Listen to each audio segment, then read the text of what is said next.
వారు కోరుకున్నారు. ముఖ్యమంత్రి గారు, గౌరవ ముఖ్యమంత్రి గారు. స్పీకర్ సార్, తెలంగాణ సమాజానికి నీళ్ళు అనేవి ప్రాణప్రదాయిని. ముఖ్యంగా దక్షిణ తెలంగాణ మహబూబ్ నగర్, రంగారెడ్డి, నల్గొండ, ఖమ్మం జిల్లా వరకు కృష్ణానది జలాల మీదనే ఆధారపడి జీవితాలు కొనసాగిస్తున్నాము. మహబూబ్ నగర్ జిల్లా 10 లక్షల మందికి పైగా వలసలు పోయి తట్ట పని, పార పని, మట్టి పని, బొగ్గుబాయి, ముంబై లాంటి వలసలు పోవడానికి కారణము 2009లో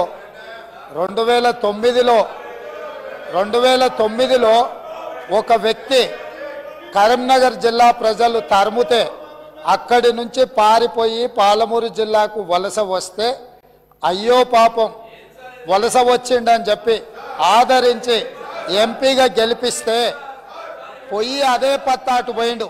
ఇవాళ అలాంటి జిల్లాకు సంబంధించి కృష్ణానది జలాల మీద చర్చ జరుగుతున్నప్పుడు ఆ మహానుభావుడు ఇక్కడికి రాకుండా ఫామ్ హౌస్లో దాచుకొని ఈరోజు తెలంగాణ సమాజాన్ని అవమానిస్తున్నాడు. ఇంతకంటే కీలకమైన అంశం ఈ తెలంగాణ సమాజంలో ఏమైనా ఉందా అధ్యక్ష? మీరు చెప్పండి. మీరు కూడా వికారాబాద్ జిల్లా కరువు ప్రాంతం నుంచి వచ్చిండ్రు కదా. ఇంత కీలకమైన చర్చ జరుగుతున్నప్పుడు తెలంగాణ సమాజానికి వాస్తవాలు చెప్పాల్సిన, వినిపించాల్సిన అవసరం వచ్చినప్పుడు ఈ సభ మొత్తం మా సాగునీటి పారుదల శాఖ మంత్రి గారు ప్రాజెక్టులను కేంద్ర ప్రభుత్వానికి ఒప్పజెప్పేదే లేదు, కృష్ణానది జలాలలో పరివాహక ప్రాంతం ప్రకారం 68% వాటా నీళ్లు తెలంగాణకి ఇవ్వాలని ఒక ప్రత్యేక రెజల్యూషన్ మూవ్ చేసినప్పుడు హుందాగా ప్రధాన ప్రతిపక్ష నాయకుడు వచ్చి ఇక్కడ కూర్చొని ఈ తీర్మానానికి మద్దతు పలికి తెలంగాణ సమాజమంతా తెలంగాణ హక్కుల మీద, తెలంగాణ నీళ్ల మీద ఒకే మాట మీద నిలబడ్డమని ఆంధ్రప్రదేశ్ నుంచి కేంద్ర ప్రభుత్వం వరకు ఒక సందేశాన్ని పంపాల్సిన సందర్భంలో సభకు రాకుండా ఫామ్ హౌస్లో దాచుకొని ప్రజలని తప్పుదోవ పట్టించడానికి వారిని పంపించి వారు పచ్చి అబద్ధాలు మాట్లాడుతున్నారు.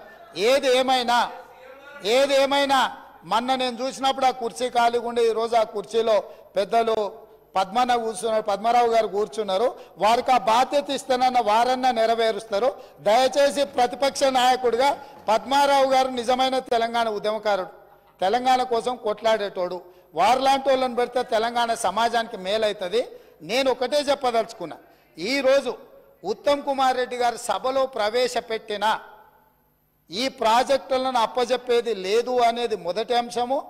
పరివాహక ప్రాంతం ప్రకారం 68% నీళ్లు అంటే 551 టీఎంసీల నీళ్లు తెలంగాణకు రావాలి అని వారు తీర్మానం ప్రవేశపెట్టినరు. దానికి అనుకూలమా వ్యతిరేకమా మొదట ఆ విషయంలో స్పష్టత ఇచ్చిన తర్వాత మిగతా ఏ విషయాలైనా మాట్లాడమనుండ్రి.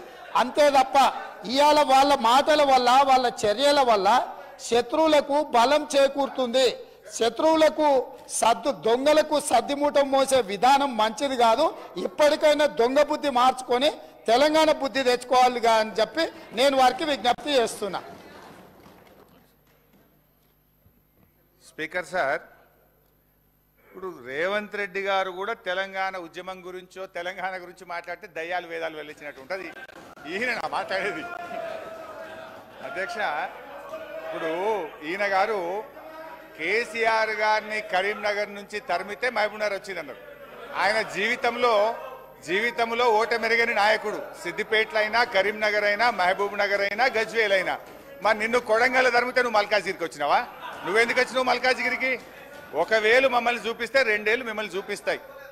అధ్యక్ష, ఇప్పుడు సబ్జెక్టు డైవర్ట్ అవుతుంది కానీ అదర్వైజ్ అంతకంటే ధీటుగా ఘాటుగా నేను సమాధానం చెప్పగలుగుతా అధ్యక్ష. But I don't want to deviate. Still I want to maintain restrain. అధ్యక్ష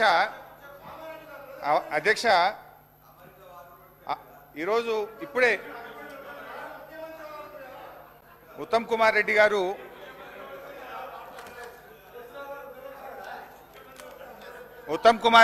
మాట్లాడుతూ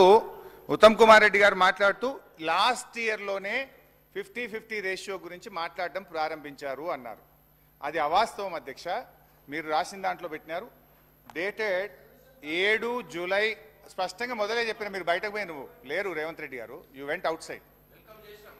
7/7/2018 రోజు Telangana chief secretary S K Joshi గారు అప్పటి కేంద్ర ప్రభుత్వానికి స్పష్టంగా ఒక లేఖ రాశారు. As KWDT did not specify the shares of Telangana AP in order and KWDT2 is dealing with the same, the share of Telangana and AP out of inflows received to Srisailam and NSP may be shared in the ratio of 50-50 pending the final settlement by the tribunal. Further, 50% inflows received at Srisailam shall be allowed to flow down till requirements of NSP are met. Speaker sir, that means former irrigation Harish Rao ఏమనుకుంటున్నారంటే తెలంగాణ ఏర్పడ్డ తర్వాత మేము కొన్నేళ్ల పాటు తక్కువ వాటా అడిగినామని చెప్పి వారే ఒప్పుకుంటున్నారు. రెండో పాయింట్ 50-50 ఏ రేషియో మీదండి? 50-50 ఎందుకు? మీరు ఒక 4-5 ఏళ్ళు 5-6 ఏళ్ళు 299 ఫైట్ ఒప్పుకొని 50-50 ఎందుకు అడుగుతున్నారు? మీరు 68% ఎందుకు అడుగుతలేరు? తెలంగాణకి ద్రోహం చేసింది, తెలంగాణకి మోసం చేసింది మీరే సార్. పాపం ఇప్పుడు ఏమైపోయిందంటే ఉన్న వాస్తవాలు చెప్తే వాళ్ళకి మింగుడు పట్టలేదు. ఇప్పుడు 4 అవాస్తవాలు నేను స్పష్టంగా మీరు పెట్టిన బుక్ది with records with proofs I have shown. ఇక అప్పచెప్పలేదు అంటున్నారు కదా, ఆ వాస్తవాలు కూడా చెప్తాయి. ఇక అప్పచెప్పలేదు అన్న వాస్తవాలు కూడా ఒకసారి మీ ద్వారా సభ దృష్టికి తీసుకొస్తా అధ్యక్ష. మేము అప్పచెప్పనే లేదన్నారు. అప్పచెప్పింది కనుకనే ఇప్పుడు అర్జెంటుగా నల్లగొండ మీటింగ్ ఉందని ఇలా తీర్మానం పెట్టిండ్రు. అది చెప్తా అధ్యక్ష. అధ్యక్ష తొందరపడకన్నా అన్నా, బండ్లు ఓడలైతాయి, ఓడలు బండ్లు అవుతాయి, బండ్లు ఓడలైతాయి, ఓడలు బండ్లు అవుతాయి. వెనకట నల్లగొండలో 12కు 0 కాంగ్రెస్ పార్టీ. అధ్యక్ష అధ్యక్ష 17th January 2024 ఈ ప్రభుత్వం వచ్చిన తర్వాత ఢిల్లీలో ministry of irrigation water secretary దగ్గర మీటింగ్ జరిగింది. ఆ మీటింగ్ మినిట్స్ నేను చదివి మీకు వినిపిస్తా అధ్యక్ష. ఆ మీటింగ్లో వీళ్ళు ఎంత స్పష్టంగా ఒప్పుకున్నారో ఒకసారి చూడండి. After I think we should move a privilege motion against it because I mentioned that meetings were not signed by Telangana secretary. మళ్ళా అదే అబద్ధాలు చెప్పి పదే టీఆర్ఎస్ పార్టీకి బీఆర్ఎస్ పార్టీకి అబద్ధాల మీద మీరు ముందుకు పోతారు. అది ఆ మినిట్స్ మేము సైన్ చేయలేదు. సెంట్రల్ గవర్నమెంట్ ఏమి ఇచ్చిందో అది మీరు ఎక్కడికి వెళ్ళి తీసుకొచ్చిందో అది మీ ఇష్టం. Secretary Telangana has not accepted and wrote a correction letter for that. అది కూడా చెప్పండి మీరు. అధ్యక్ష ఇది ఎక్కడి నుంచో వచ్చిందంటే ఎట్లా అధ్యక్ష? ఒక బాధ్యతాయుతమైన మంత్రి ఇది కేంద్ర ప్రభుత్వము విడుదల చేసినటువంటి పబ్లిక్ డాక్యుమెంట్ గెజిట్. వెయిట్ అన్న కొద్దిగా ఒప్పుకోవటండి. అయితే ఐ రీడ్ అవుట్. దీని తర్వాత ఒక మీటింగ్ అయింది, దాని తర్వాత వీడియో ఉంది, అన్ని చెప్తారు అధ్యక్ష. ఇది వాళ్ళు మేము ప్రాజెక్టులు అప్పచెప్పలేదు అంటున్నారు. ఇందులో ఈ మినిట్స్ ఆఫ్ ద మీటింగ్ 17 జనవరి 2024 ఈ ప్రభుత్వం వచ్చిన తర్వాత జరిగిన మీటింగ్ అధ్యక్ష. ఇందులో స్పష్టంగా ఏమంటారంటే అధ్యక్ష, after detailed discussions and deliberations the following have been mutually agreed by the states of Andhra Pradesh and Telangana. Both the states and KRMB will discuss and finalize the protocols for handing over the Nagarjuna Sagar Dam and Srisailam Dam and all 15 prioritized component outlets to KRMB and come out with a concrete action plan in this regard within 7 days. 7 రోజుల్లోగా దీన్ని ఎట్లా అప్పచెప్పుతామనే concrete ప్లాన్తో మీ ముందుకు వస్తాం.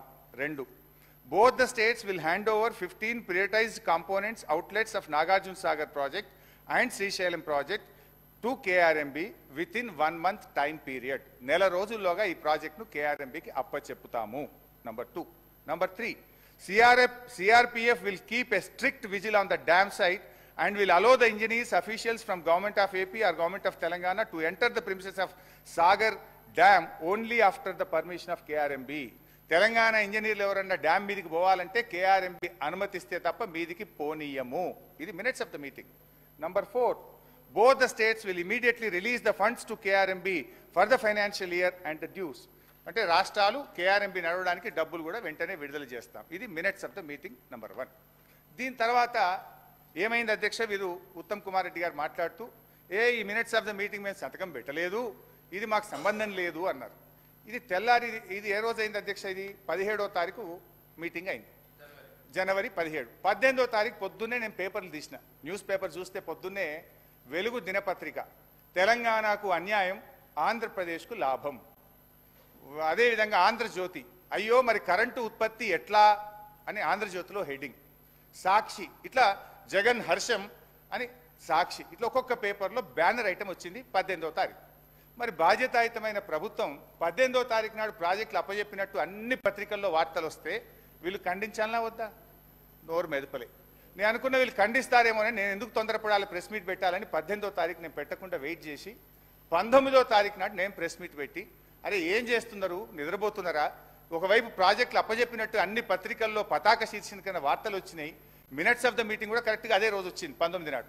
ఇట్లా minutes of the meeting వచ్చింది, మీరు ఏం చేస్తున్నారు అని చెప్పి నేను ప్రెస్ మీట్ పెట్టి ప్రభుత్వాన్ని గట్టిగా నిద్ర లేపే ప్రయత్నం చేస్తే అధ్యక్ష, వీళ్ళు ఎప్పుడు రాసిండ్రు లెటరు? ఉత్తమ్ కుమార్ రెడ్డి గారు అన్నారు మేము లెటర్ రాసినమా తప్పు అన్నారు. ఎన్నడు రాసిండ్రు? మేము లొల్లిపెట్టి నల్గొండ మీటింగ్ అనౌన్స్ చేసి కేసీఆర్ గారు మీటింగ్ పెట్టినాక 27 జనవరి 2024 నాడు లెటర్ రాసింది. అంటే 10 రోజులకు మీటింగ్ అయినాక 10 రోజుల దాకా మరి మీరు నిద్రపోతున్నారా? ఒకవేళ అది తప్పు అయితే తెల్లారే ప్రెస్ మీట్ పెట్టి ఖండించాల్సి ఉండే, తెల్లారే కేంద్ర ప్రభుత్వానికి లేఖ రాయాల్సి ఉండే. మినిట్స్ ఆఫ్ ద మీటింగు మీకు 19వ తారీఖు నాడు బయటకు వచ్చినాయి.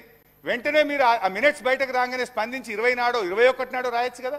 27వ తేదీ దాకా మీరు రాయలేదు అంటే మీ యొక్క నిర్లక్ష్యము, మీరు ప్రాజెక్టులు అప్పచెప్పడానికి ఒప్పుకున్నారు. ఇక్కడ ప్రజల్లో నిరసన వచ్చేటట్టుంది, ఏదో అన్యాయం జరుగుతుందని అప్పుడు 27వ తారీఖు నాడు ఉత్తరం రాసిండ్రు. సంతోషం, 27కు రాసిండ్రు. సరే వీళ్ళు రాసిండ్రు, కనీసం లైన్లోకి వచ్చిండ్రేమో అనుకున్నా. బట్ తర్వాత ఏమైంది అధ్యక్ష, మళ్ళీ 1 ఫిబ్రవరి 2024 ఇంకొక మీటింగ్ అయింది, కేఆర్ఎంబి మీటింగ్, రెండో మీటింగ్. ఈ ప్రభుత్వం వచ్చినాక రెండో మీటింగ్. ఆ మీటింగ్లో ఏం చేశారో ఒకసారి చదివి వినిపిస్తా. ఇది కూడా మినిట్స్ ఆఫ్ ద మీటింగ్.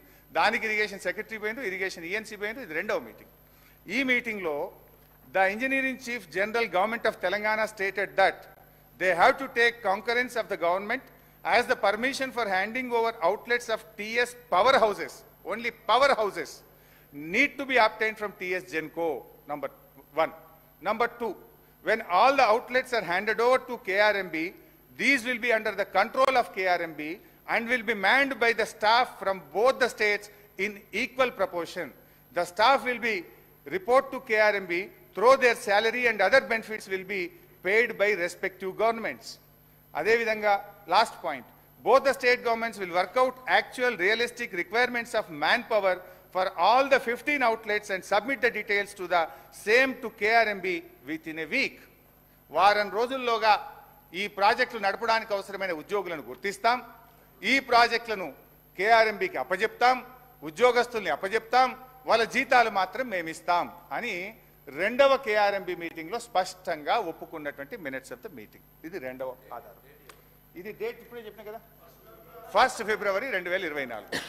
ఇక మూడవది అధ్యక్ష, ఇది చెప్పడమే కాదు, నేను గౌరవ సభ్యుల దృష్టికి కూడా తేదలుచుకునేది ఏంటంటే, బయటకు వచ్చిన తర్వాత 2 రాష్ట్రాల ఈఎన్సీలు స్పష్టంగా చెప్తారు కమిటీ ప్రకారమే ప్రాజెక్ట్ ఆపరేట్ అవుతుంది.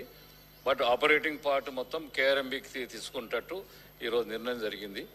కేఆర్ఎంబికి కావాల్సిన స్టాఫ్ గానీ బోత్ ఆపరేటింగ్ పార్ట్ అంతా కేఆర్ఎంబికి అప్పచెప్తాం. మేము మా స్టాఫ్ వాళ్ళకి ఇస్తాం ఆపరేషన్ కు. Water releasing quantum, water releasing schedule as per 3-man committee decision జరుగుతుంది. నారాయణ రెడ్డి గారు, నారాయణ రెడ్డి ఈఎన్సీ ఆంధ్రప్రదేశ్ గురించి చెప్తే అది కూడా నీ చుట్టం. దానికోసం స్టాఫ్ ని ఎవరు పెట్టాలన్న దాని మీద సో రిప్రజెంటేషన్ నారాయణ రెడ్డి గారు చెప్తుండే ఈఎన్సీ గారు. మళ్ళీ 3-member కమిటీ రికమెండేషన్స్ ప్రకారము కేఆర్ఎంబి రిలీజ్ ఆర్డర్స్ ఇంప్లిమెంట్ చేయడం. ఇది దయచేసి స్పీకర్ గారు, హరీష్ రావు గారు, నేను చెప్తున్నా, చాలా చిల్లర రాజకీయాలు చేస్తున్నాడు, చాలా చిల్లర రాజకీయాలు చేస్తున్నాడు. బికాజ్ నేను ఇరిగేషన్ మంత్రిగా ముఖ్యమంత్రిని కూర్చొని మేము అప్పచెప్తున్నాం అంటే ఆయన ఇంజనీర్ ఇట్లా అన్నాడు, అటెండర్ ఇట్లా అంటే ఏమన్నాడు వాళ్ళు? అరే ఇది అటర్ నాన్ సెన్స్. మీరు మాట్లాడుతుంది అసలు కామన్ సెన్స్ లేకుండా మాట్లాడుతున్నారు. As irrigation minister I'm saying we're not handing over నువ్వు అటెండర్లు ఏమన్నారు, ఆయన ఏమన్నా మాట్లాడి ఏకడు కాగితం తీసుకొచ్చి I don't know what kind of videos you're showing. I'm saying you are on record chief minister and myself are saying we're not handing over. We put a resolution in the house, we are not handing over. ఇది ఈ చిల్లర రాజకీయాలు మానేసి అని చెప్పి హరీష్ రావు గారు చెప్తున్నారు. Sir ఈ చిల్లర రాజకీయము ఈ భాష మాట్లాడొచ్చా అధ్యక్ష? సరే మా ఉత్తమన్న ఫ్రస్ట్రేషన్ నేను అర్థం చేసుకుంటలే. ఏంటంటే మా ఉత్తమన్నకి ఏంటంటే పుట్టు కాంగ్రెస్ వాది 6-7 సార్లు గెలిస్తే అయ్యో నేను ముఖ్యమంత్రి కాకపోతే అని చెప్పి పాపం బాగా రండి ఉన్నది. ఓకే మీ మామని తింపిన గవర్నమెంట్ ఏవో మీ బావతో మీ పంచాయతీ ఉండదో మీ అందరం కలిసే ఉన్నాం. అనవసరం మాట్లాడద్దు. Speaker sir I object to his all kinds of false allegations. ఇది మొత్తం శాసనసభలో ఈ ప్రభుత్వము కృష్ణా నదిపై ప్రాజెక్ట్స్ చెప్పము అని చెప్పిన తర్వాత ఈ చిల్లర మాట్లాడిందండి. నిజంగా టూ మచ్. ఏదో గ్రామ పంచాయతీ చేస్తున్నాడు ఆయన. అధ్యక్ష అంటే గ్రామ పంచాయతీలు అంటే అంత చులకన ఉత్తమ్ కుమార్ రెడ్డి గారికి? గ్రామ పంచాయతీలను అవమానపరిచే విధంగా ఉత్తమ్ కుమార్ రెడ్డి గారు అంటే గ్రామ పంచాయతీలో మంచి చర్చలు జరగవు, గ్రామ పంచాయతీలో అంత మంచి జరిగింది. అధ్యక్ష స్పీకర్ సార్ నా రిక్వెస్ట్ ఏంటంటే 2 విషయాలు. ఒకటేమో ఎక్కడి నుంచో తెచ్చిన కాయిదాలు అని అట్లా మాట్లాడడం కరెక్ట్ కాదు. నేను చూపించిన కాయిదాలన్నీ కూడా రాష్ట్ర ప్రభుత్వ జీవోలు, కేఆర్ఎంబి మీటింగ్ మినిట్స్, కేంద్ర ప్రభుత్వం యొక్క మినిట్స్, మీ ఈఎన్సీ గారు మాట్లాడిన వీడియో చూపించిన.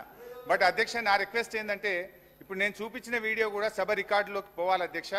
మీరు ఆ వీడియోను దయచేసి చూపించే ప్రయత్నం చేయాలి. ఎందుకంటే వారు వీడియోలు చూపిస్తే కరెక్ట్ కానీ మేము వీడియోలు చూపిస్తే తప్పు అనేది కూడా. డిప్యూటీ సీఎం గారు నేను సార్ హరీష్ రావు గారు సార్ నేను వారు మాట్లాడిన తర్వాత వారు పూర్తిగా మాట్లాడిన తర్వాత నేను మాట్లాడదాం అనుకున్నాను. కానీ మధ్యలోనే వారు ఒక వీడియో తీసి చూపించేసి మాట్లాడుతూ ఉంటే తప్పదు.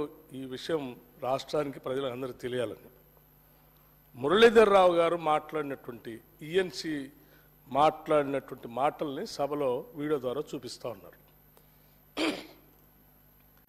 మురళీధర్ రావు గారు అనేటువంటి ఈఎన్సీ టిఆర్ఎస్ పార్టీ రిటైర్ అయిన తర్వాత ఒక దశాబ్ద కాలం కొనసాగించుకొని మొత్తం వారికి ఎట్లా కావాలో అట్లా చేపించుకునేటువంటి ఒక వ్యక్తిగా ఆయన ఈఎన్సీగా రిటైర్ అయిన తర్వాత కూడా అట్లా పెట్టుకున్నారు. తెలంగాణలో కాంగ్రెస్ పార్టీ అధికారంలోకి వచ్చిన తర్వాత కూడా వారు కాంగ్రెస్ పార్టీ సంబంధించిన ప్రభుత్వ ఆదేశాల కంటే ఎక్కువగా టిఆర్ఎస్ పార్టీ వెనక నుంచి నడిపిస్తూ ఒక కాన్స్పిరసీ చేసి ఆయనతో అటువంటి మాటలు మాట్లాడించి తెలంగాణకి నష్టం జరిగేటట్టు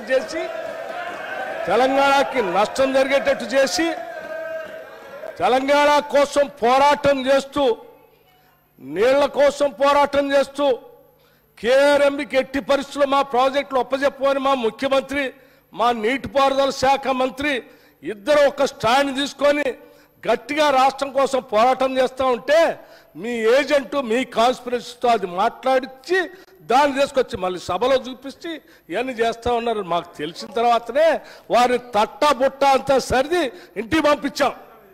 ఇది నేను తీసుకునే స్టాండ్. ఇంకా చాలా మంది ఉన్నారు మీ ఏజెంట్లు. ఆ ఏజెంట్ల సంగతి కూడా ఒకళ్ళ తర్వాత ఒకళ్ళు అన్ని బయటికి తీసి ఈ రాష్ట్రానికి ఎంత నష్టం చేస్తున్నారో ఆ నష్టాన్ని అంతా కూడా ప్రజలు చెప్పి తీసుకోవాల్సిన చర్యలన్నీ తీసుకుంటాం. దయచేసి హరీష్ రావు గారు సభను తప్పుదో పట్టించుకోండి, రాష్ట్రాన్ని తప్పుదో పట్టించుకోండి. ఇంకా చాలా ఉన్నాయి.